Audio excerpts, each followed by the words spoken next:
Hola, bienvenidos a esta cuarta sesión de nuestro curso de agresión y defensa biológica. Esta es la última reunión en la cual hablaremos de bacterias. Recordemos que en las semanas pasadas hemos conversado sobre la estructura bacteriana, sobre la fisiología bacteriana y también sobre el metabolismo y crecimiento. Vamos ahora a integrar ese conocimiento para poder entender cómo es que cursan las diferentes enfermedades de origen bacteriano. ¿Sí? Por eso el tema de hoy es patogenia de la infección bacteriana. Como cada sesión se comenta una investigación publicada, en este caso se está compartiendo el título: La superbacteria del hospital utiliza pequeños dedos pegajosos para infectar herramientas y dispositivos médicos.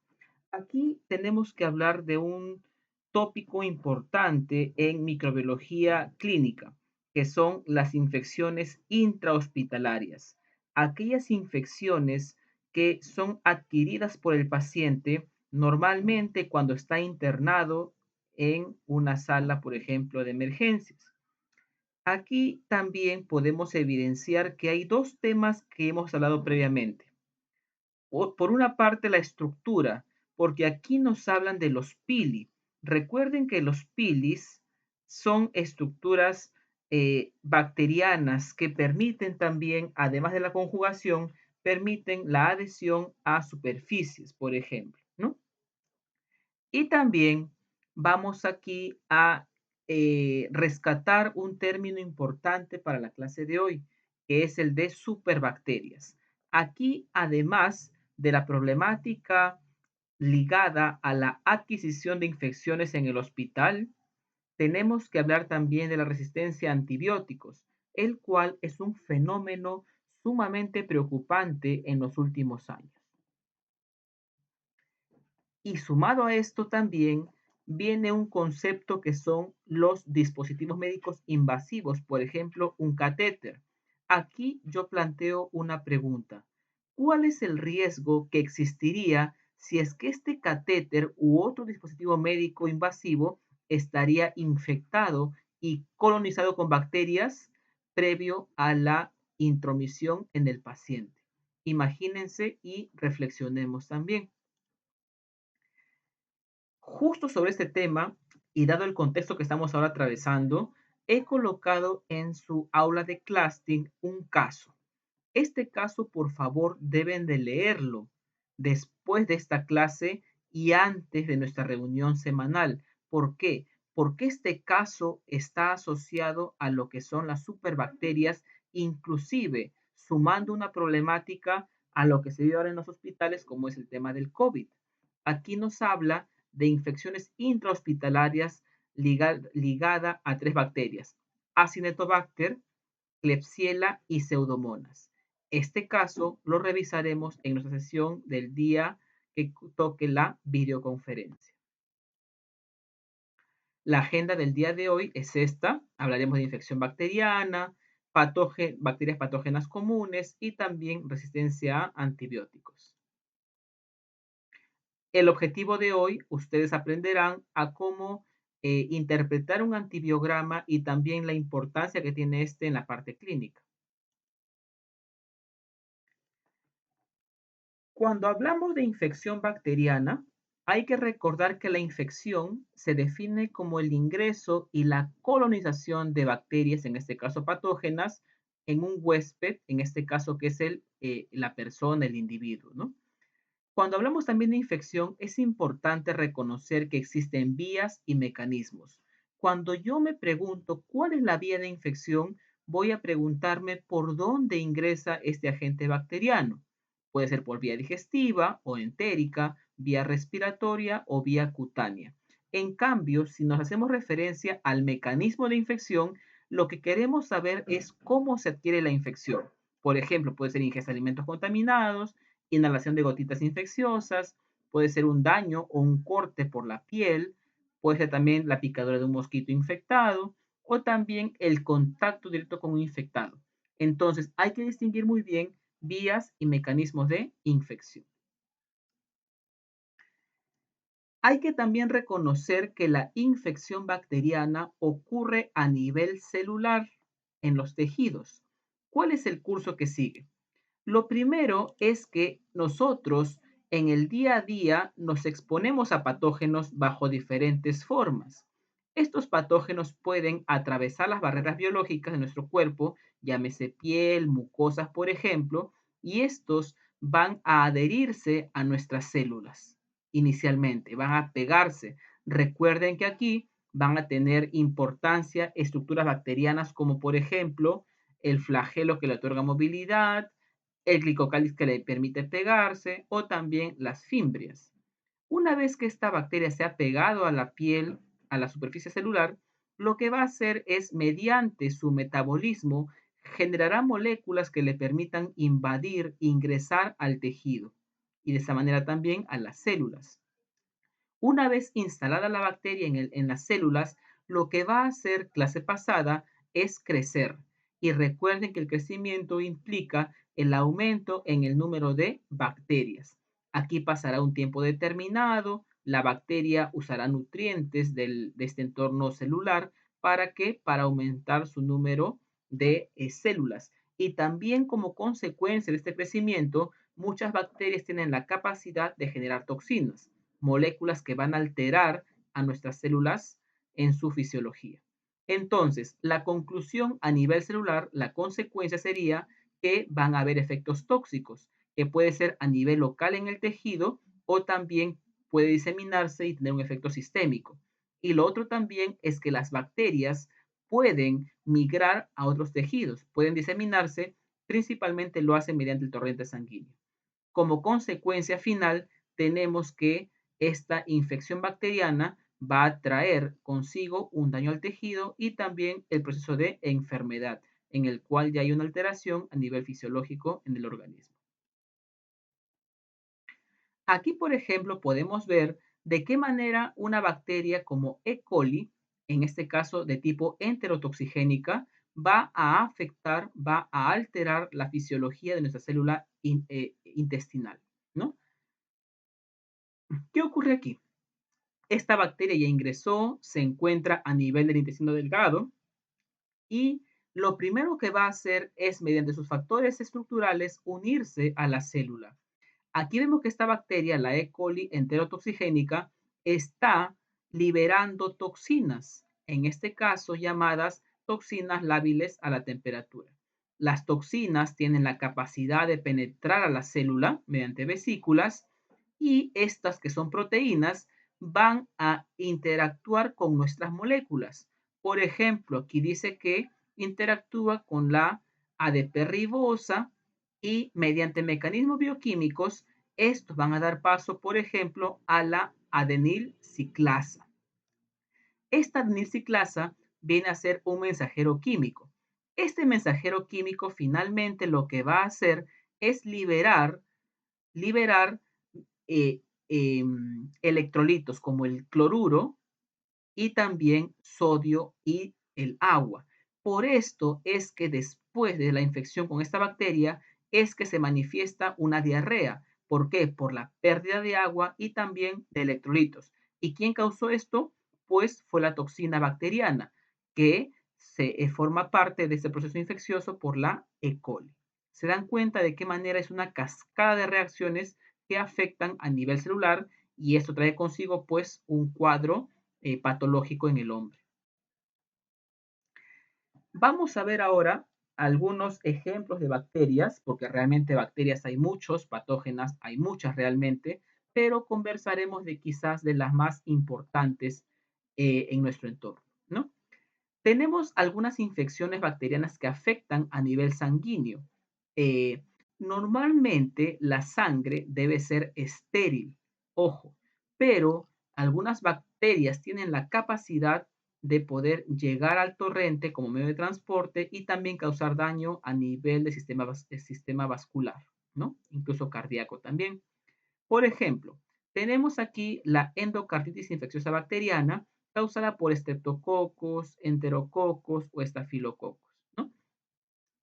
Aquí pueden ver ustedes a nivel cardíaco cómo se ve estas ligeras ulceraciones causadas pues por el crecimiento bacteriano y esto implica una inflamación también a nivel del endocardio, ¿no? En el corazón. También algunas veces se pueden formar trombos porque las bacterias liberan compuestos químicos que favorecen la agregación y de esta manera pueden también saturar lo que son los vasos sanguíneos, ¿no? Quizás el caso más grave de estas infecciones bacterianas son la septicemia y el shock séptico, en el cual ya la infección migra a nivel generalizado y esto pone en riesgo más aún la vida del paciente, ¿no? Cuando tenemos una infección que se sospecha que está a nivel de la sangre, evidentemente lo que procedemos a hacer es tomar una muestra de sangre. ¿Para qué? Para diagnóstico mediante hemocultivo.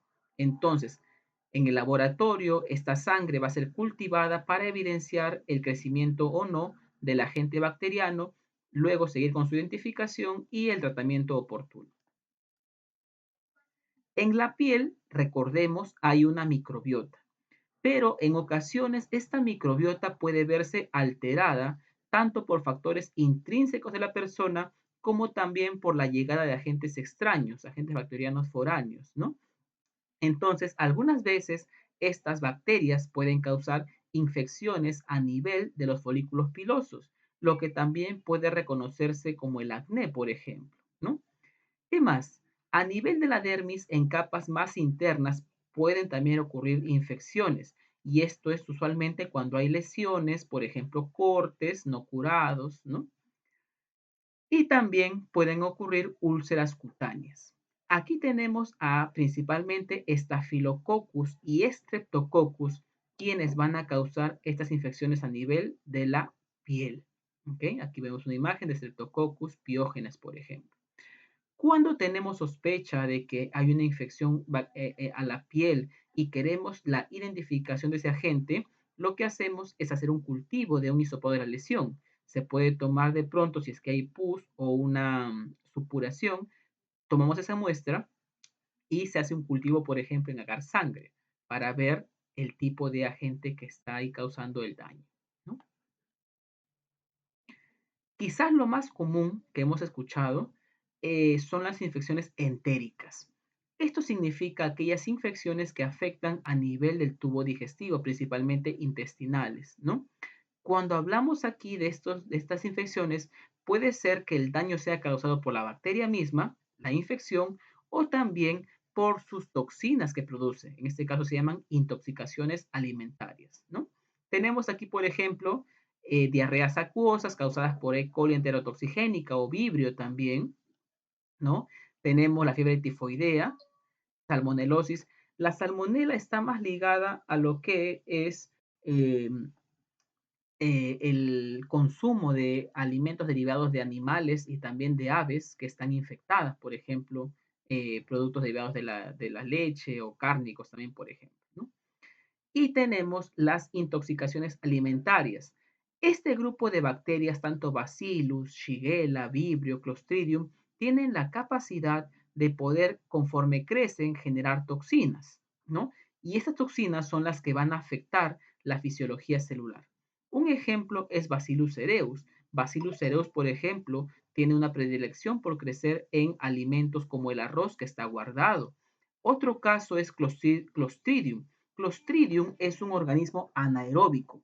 Va a crecer en ambientes libres de oxígeno. Por ejemplo, piensen en un enlatado, en una conserva, por ejemplo. Si es que cuando se elabora la conserva, Clostridium estuvo presente ahí por contaminación, cuando una vez que se selle la lata, Clostridium va a poder crecer. Profesor, ¿cómo identifico si una lata está infectada por Clostridium? Usualmente un criterio que nos va a guiar a esta idea es que la lata se empieza a ensanchar, porque Clostridium, conforme crece, va a generar compuestos gaseosos que hinchan la lata. Entonces, si tenemos una lata hinchada de una conserva sellada, hay que evitar su consumo para evitar estas patologías, ¿no? Cuando hay sospecha de estas infecciones entéricas y queremos también diagnosticar al paciente, detectar qué tipo de microorganismo es, lo que se pide evidentemente es una muestra de heces. ¿Para qué? Para que en el laboratorio podamos realizar el famoso coprocultivo. A nivel respiratorio también, en vías respiratorias altas hay una microbiota baja, pero en vías respiratorias bajas, como por ejemplo alveolos, pulmones, normalmente es estéril, es un ambiente estéril. ¿Ok? Entonces, cuando hablamos, por ejemplo, de vías respiratorias altas, tenemos a la faringe, a nivel amigdalítico, por ejemplo. Aquí puede haber infecciones por Streptococcus, que es lo más común, ¿no? Cuando hay una amigdalitis por Streptococcus, por ejemplo, o Corynebacterium también, ¿no? Que es menos usual.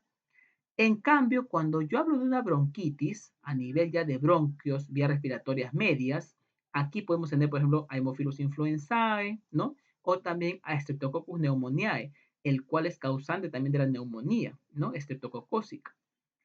En cambio, a nivel ya de vías respiratorias bajas, como pulmones, por ejemplo, tenemos también la neumonía estreptococócica y un cuadro que es muy común en zonas pobres y en países en vías de desarrollo como el nuestro, por ejemplo, la tuberculosis.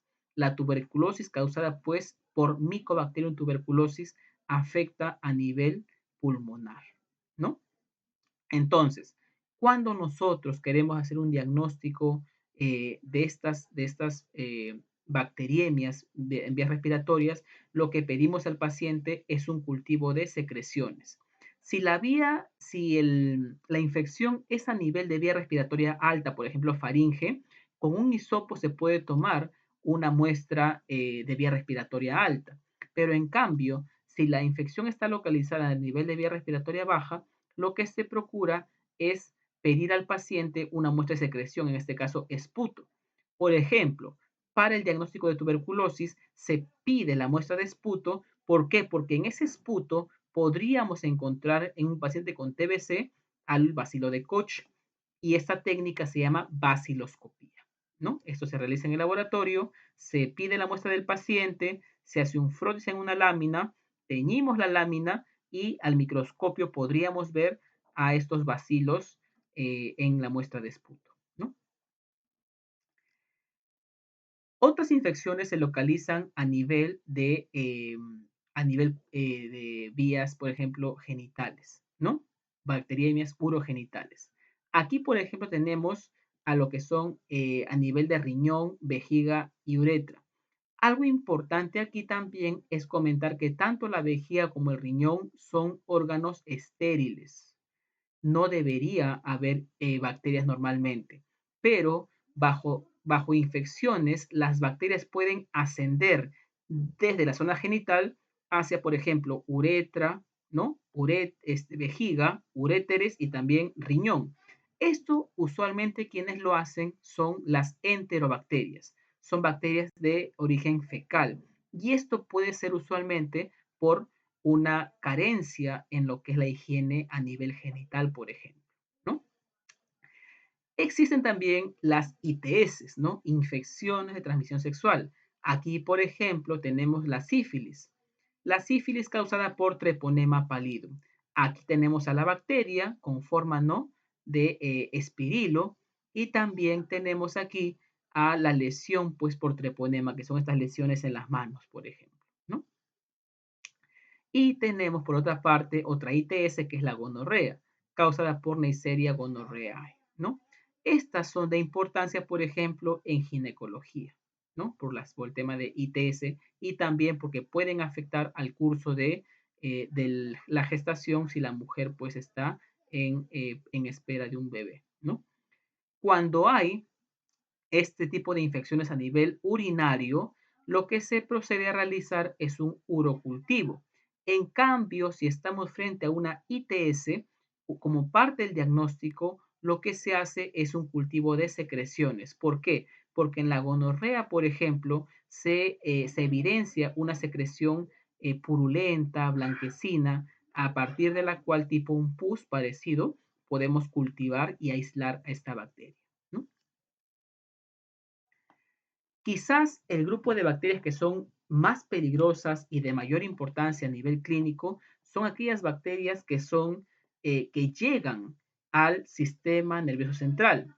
Recordemos aquí que el sistema nervioso central es un sistema privilegiado en el cual es un ambiente también estéril. De hecho, hay protecciones, por ejemplo, recordemos las meninges, pero algunas bacterias tienen la capacidad de llegar y atravesar estas barreras, ¿no? Un ejemplo de infecciones a nivel de este sistema nervioso central son las infecciones purulentas, por ejemplo, meningitis, ¿no? Neisseria meningitidis, pueden ver aquí, causa una infección a nivel cerebral con una secreción purulenta que evidencia pus, por ejemplo, ¿no? Esto incluso puede ser mortal. Muchos pacientes mueren a causa de esta septicemia causada por Neisseria meningitidis, por ejemplo, ¿no? Pero también algunos casos de tuberculosis pueden llegar a nivel de sistema nervioso central, por ejemplo, afectar a nivel de médula. Y esto, pues, es lo que puede causar Mycobacterium tuberculosis, ¿no? Dado que queremos hacer un diagnóstico de estas bacteriemias y estamos a nivel del sistema nervioso, lo que hacemos es hacer un cultivo de líquido cefalorraquídeo, porque recordemos que el líquido cefalorraquídeo es este fluido que recorre el sistema nervioso y en ese recorrido pues estaría también recogiendo lo que son bacterias si es que fuese el curso de una infección.